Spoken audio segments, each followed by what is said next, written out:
সারা ঘর পরিষ্কার করা হয়ে গেল। আর আজকে দেখুন মেঘলা মেঘলা, কালকে রাত্রিবেলা ঝড় উঠেছে তো তার আদেশ এখনও রয়ে গেছে। আর আমার গলাটা ভেঙে গেছে একদম, রাত্রিবেলা ফ্যানের হাওয়ায় ঠান্ডা লেগে। সব এইখানটা বাসন টাসন ধুয়ে নিয়েছি, দেখি রান্নাটা কি করা যায়। লেবু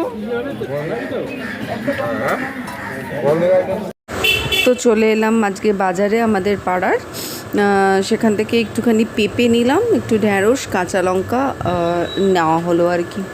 যেহেতু আজকে একদম সাদামাটা লাঞ্চ হবে তাই খুব একটা কিছু নিলাম না। আর মাছটা খুব মনের মতন পেলাম না, মাছ হলে আমি একটু মাছ আর সজনে ডাঁটা নিতাম, কিন্তু পাইনি, তো এইটাই বাজার করলাম।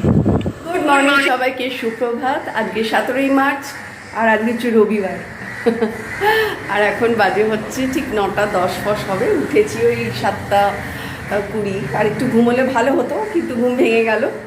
খুব ভালোই হয়েছে। আর আজকে দেখুন এই ব্রেকফাস্ট এখন আমার হয়নি, ওই একটুখানি কফি শুধু খাওয়া হয়েছে, 1 কাপ খেয়েছি, বেশি খাইনি। আপনাদের আমি প্রমিস করেছি যে আমি আর বেশি করবো না। আজকেই দেখছি ওই আমাকে ওইগুলো অ্যারেঞ্জ করে নিতে হবে, কারণ দারচিনিটা অনেকটা এসে স্টকে এনে আমি দারচিনিটা গুঁড়ো করে নিয়ে একটা জায়গায় রেখে দিই। আর আদা তো থাকেই, ওটা নিয়ে ওটা আমাকে একটা প্রসেস করে নিতে হবে, 1-2 টাইম লাগছে। ভালো দারচিনি আমার এই দোকানে আসেনি। আজকেটা দেখবো, যদি না পাই তো এফবি থেকে নিয়ে আসবো, যাদবপুর মোড় থেকে নিয়ে আসবো। আর এই যে ম্যাগি হচ্ছে, ম্যাগি হওয়ার একটা কারণ আছে। আজকে আমার ডিঙ্কুর শরীরটা বেঁকে বসেছে, খারাপ হয়ে গেছে। ডিঙ্কুর খুব জ্বর আর সর্দি হয়েছে। ডিঙ্কু গুড মর্নিং। গলা দিয়ে আওয়াজ বেরোচ্ছে না। সেদিনকে ভিজে ভিজে ফুটবল খেলেছে, তার কারণ হতে পারে। ঠিক আছে, এই সময়টা একটু হয় তো ওর একটু ঝাল ঝাল ম্যাগি খেতে। ও নিজেই বললো, মা আজকে ম্যাগি খাবো ব্রেকফাস্টে। বলে হ্যাঁ, যা ইচ্ছা, যেটা ইচ্ছা খাবে। তো ওই জন্য একটু ঝাল ঝাল করে একটু গোলমরিচ দেবো এর মধ্যে, দিয়ে ওকে দেবো। আর দেখছি আর একটু বেলাতে একটু ওই দুধ হলদি আর কি, যেটা মানে দুধের মধ্যে একটুখানি হলুদ, কাঁচা হলুদ হলে খুব ভালো হতো। তো হলুদ গুঁড়োই যেটা আছে ওটা দিয়েই 1 চামচ হলুদ গুঁড়ো, এক গ্লাস দুধ গরম করে তার মধ্যে দিয়ে ওকে খেতে হবে। ওটা খেলে আস্তে আস্তে রিকভার করবে। দুধ হলদি জানেন তো, খুব সব বয়সী মানুষের দুধ হলদি খুব ভালো। আপনারা ট্রাই করতে পারেন যদি দুধে না কোনো সমস্যা থেকে থাকে। ডিঙ্কুর দুধে সমস্যা আছে আর কি, ওর মিল্ক অ্যালার্জি আছে আমার মতনই, কিন্তু খেয়ে নেয়। 1-2 দিন একটু প্রথম অসুবিধা হবে, যাদেরই আছে 2-3 দিন একটু অসুবিধা হয়। তারপর আস্তে আস্তে যদি রেগুলার ওটা একটুখানি ওই গা পাক দেয়, একটু ভমিটিং টেন্ডেন্সি আসে, তো ওইটা যদি আপনি কাটিয়ে নিতে পারেন, দেখবে একটা স্টেবল জায়গায় চলে আসবে। দুধ খুব দরকার। ডিঙ্কু আসলে দুধ খেয়ে বেরোতে পারে না বলে ওকে আমি ডেলি দুধ দিই না। আমারও এটা ছিল, আমি দুধ খেয়ে ব্যাস আমার তো টন ব্যথা শুরু হয়ে যেত আর কি। তো সেই ভয়ে আতঙ্কে যে কাজের জায়গায় গিয়ে বা পড়াশোনার জায়গায় গিয়ে সারাক্ষণ ব্যথা নিয়ে কী করবো, জন্য দুধটা অ্যাভয়েড করতাম। কিন্তু বাড়িতে আছে যেহেতু, আজকের দিনটা ও আর কি ম্যানেজ করে নিতে পারবে, ওকে অবশ্যই দুধটা দেবো। আর আজকে লাঞ্চ ভাবছি একদম হালকা করব। মামা আজকে লাঞ্চ ওই ঘি দিয়ে আলু সেদ্ধ, পেঁপে সেদ্ধ, ঢ্যাঁড়স সেদ্ধ দিয়ে ভাত, ঠিক আছে না? আর ডাল আছে, ডাল করা আছে, ওই মুগ ডালটা আছে কালকে যেটা রেখেছিলাম, খুব সুন্দর হয়েছিল খেতে, ওরও খুব ভালো লেগেছিলো। তো ওই ডালটা আছে আর ওটার সঙ্গে এটা, আর সন্ধেবেলাটা আলাদা করে ভাবা যাবে আর কি। দেখি ও ঠিক হয়, ওর শরীরের ওপর ডিপেন্ড করছে, কারণ আজকে রাতের রান্নাটা একটু বেশি করে করতে হবে, আবার কাল থেকে কলেজ, এই কারণে। চলুন দেখতে থাকুন ব্লগটা। আর আপনাদের ভালোবাসা পাচ্ছি, আপনাদের আশীর্বাদ পাচ্ছি, ভালোবাসা প্রচুর পাচ্ছি, ভাষায় প্রকাশ করতে পারবো না, জানি না কিভাবে প্রকাশের তো একটা মাধ্যম আমাকে খুঁজে বার করতেই হবে, যে কিভাবে এই ভালোবাসা রিটার্ন করা যায়। ভালোবাসা রিটার্ন হয় না আমি জানি, তবু আমার মন থেকে সবসময় সেই চেষ্টা থাকবে যে আপনাদের মনের মতন করে যেন ভিডিওগুলো আরও সুন্দর করে আপনাদের সামনে শেয়ার করতে পারি, আরও ওপেন হতে পারি, আরও নিজের খুঁটিনাটি আপনাদের সঙ্গে শেয়ার করে একটু হালকা হতে পারি। দেখতে থাকুন। এই হয়ে গেছে ডিঙ্কুর মনের মতন ম্যাগি। চলুন দিয়ে আসি ডিঙ্কাকে। ডিঙ্কা এটা খুব ভালোবাসে, একটু স্পাইসি স্পাইসি আর গোলমরিচের গন্ধ খুব ভালোবাসে, তাই না ডিঙ্কাই? নাও খেয়ে নাও। জানলাটা একটু হালকা ওপেন রাখো, ওই ধুলোর ভয় জানলাটা আজকে বন্ধ রেখেছে। খেয়ে নাও বাবা, গরম গরম খেয়ে নাও।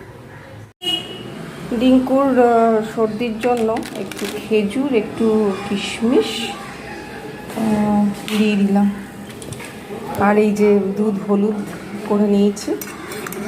ও চিনি ভালোবাসে না, তার মধ্যে আবার এইগুলো দিয়েছি বলে ও খাবেও না, এটা দিয়ে আসি।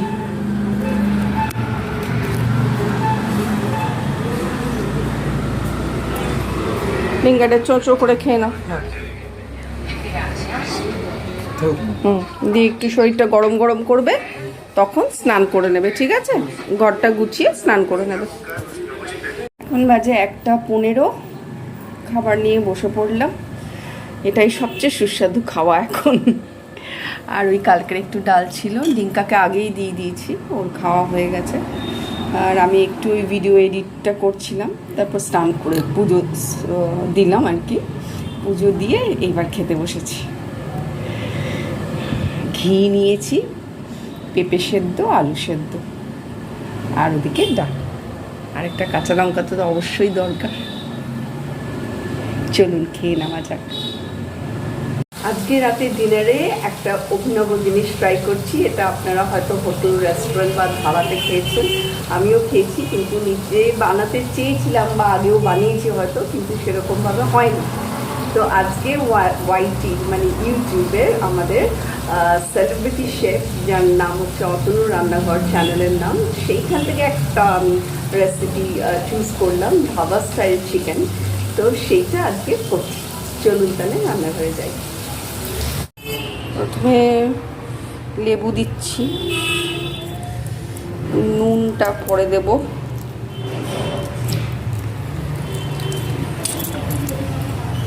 তাই শেফ বলেছে। আদা রসুনের পেস্ট, হ্যাঁ বলো। হলুদ, কাশ্মীরি মির্চ অল্প একটু,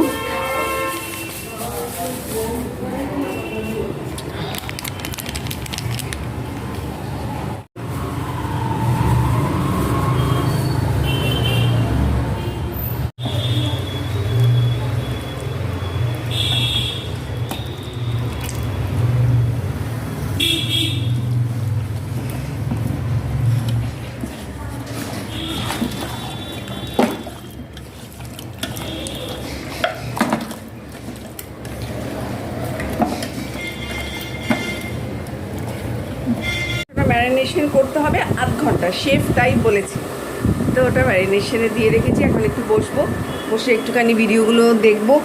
আজকে সারাদিনের ভিডিও কতটা হলো সেগুলো এখন বলতে পারছি না, কতটা হয়েছে জানি না। আজকে তো বেরিয়েছিলাম, মোবাইলটা নিয়ে বেরোতে পারিনি, চার্জে দিয়ে গেছিলাম, ওই জন্যে। চলুন। আর আজকে ডিঙ্কুর সঙ্গে একটা ওসপার আমার একটা হবেই। দেখুন রাত্রিবেলা ধৈর্যের সীমা ছাড়িয়ে যাচ্ছে আমার ছেলে।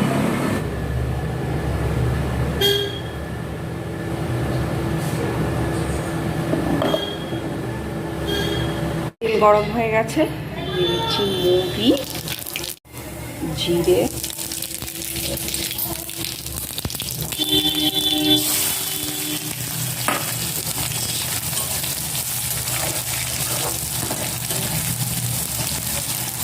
এবার এটা একটু ভাজা ভাজা হবে। এবার দিয়ে দেবো ক্যাপসিকাম,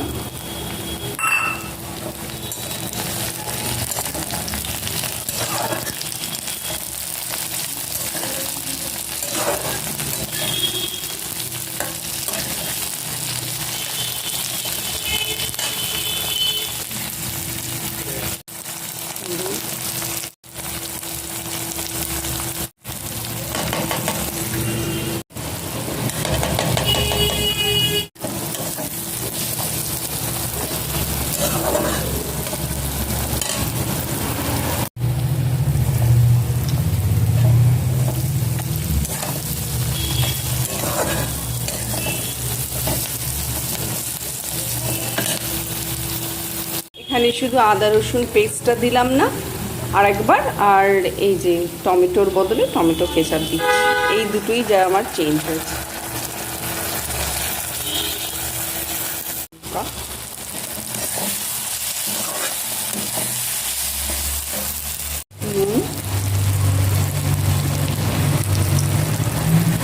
গোলার জলটা একটু দিয়ে দেবো, ভাজা ভাজা হয়ে গেছে।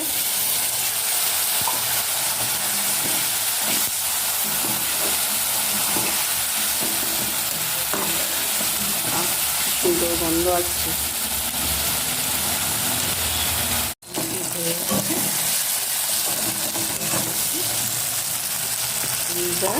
যেটা অভিনব ব্যাপার সিল করে নিই, সেটা হচ্ছে আমরা এইটা করি না, মানে আপনারা করেন কিনা জানি না, এইটা খুব কম করে থাকি।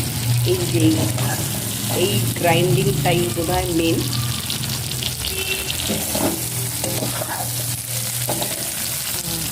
ট্রাই করছি, আশা করি ভালো হবে।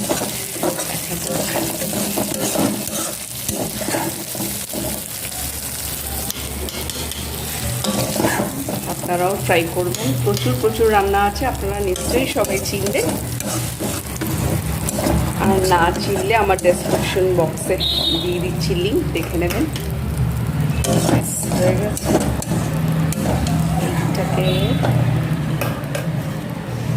চিকেনটা দেওয়ার জন্য এবার তেল দিতে হবে এখানে।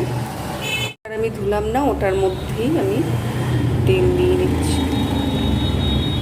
গরম হয়ে গেছে, এবার দিয়ে দিচ্ছি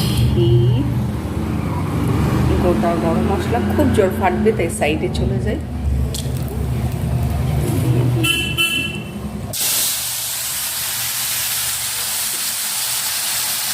একদমই দেওয়া হয়নি, শুধু এই মশলা পেস্টটা ছাড়া, একদম শেষে অ্যাড করা হবে।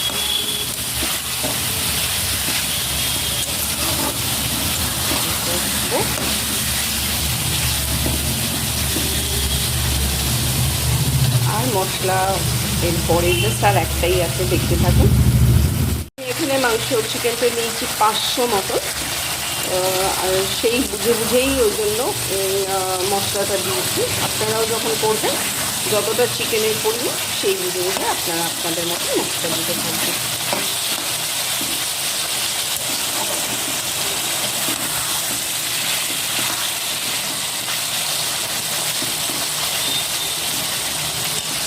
এইবার এটার সঙ্গে মশলাটা অ্যাড করবো।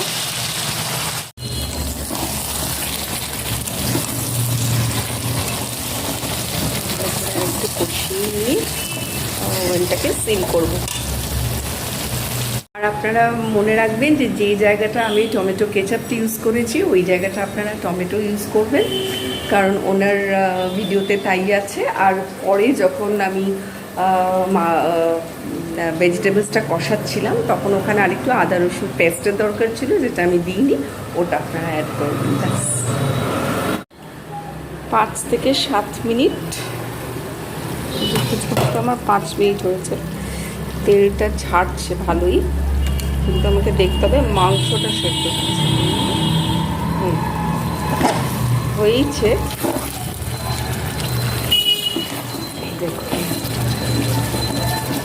জানি না ওনার মতন এত ভালো হবে কিনা, সেটা খাওয়ার সময় বোঝা যাবে, দেখা যাক। আর একটু হবে মাংসটা, ওই জন্য একটুখানি জল মিশিয়ে নিতে হবে। সেটা হচ্ছে এই যে মিক্সি গোলা জলটাই দিয়ে দেবো, তবে বেশি নয়, কারণ আমার মাংস হয়েই এসছে, চিকেনটা ভালোই।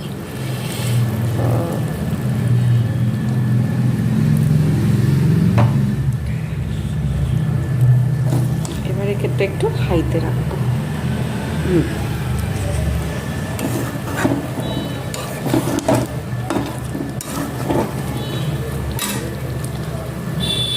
গেছে, দেখুন ফুটছে।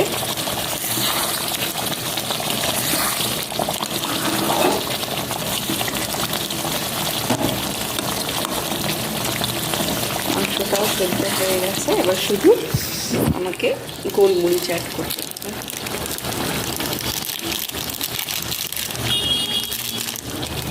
আর আমার কাছে ধনে পাতাটা মিসিং, এটা গার্নিশের জন্য দিতে পারলাম না।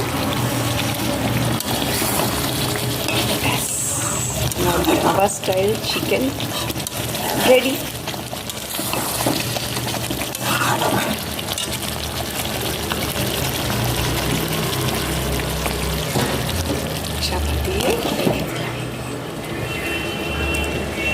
তো ডিনার রেডি, আর এটা খাওয়া হবে ডিনারে রুমালি রুটি দিয়ে। আজকে রুমালি রুটি আনা হবে, দিয়ে এটা আজকে খাওয়া হবে। আপনারাও ট্রাই করুন অতনুর রান্নাঘর থেকে, উনি দারুণ দারুণ রেসিপি। এর আগেও আমি দুটো ট্রাই করেছি, একটা মাছ ট্রাই করেছি, একটা চিকেনের আরেক অন্যরকম রেসিপি ট্রাই করেছি, আর আজকে এটা করলাম। হোপ যে খুব ভালো হবে, খুব ভালো হবে, জানি না। আর আজকের ব্লগটা আমি এখানেই শেষ করছি, আর আপনাদের সঙ্গে দেখা হবে আবার আরেকটি নতুন ব্লগের সঙ্গে আগামীকাল। গুড নাইট, শুভরাত্রি।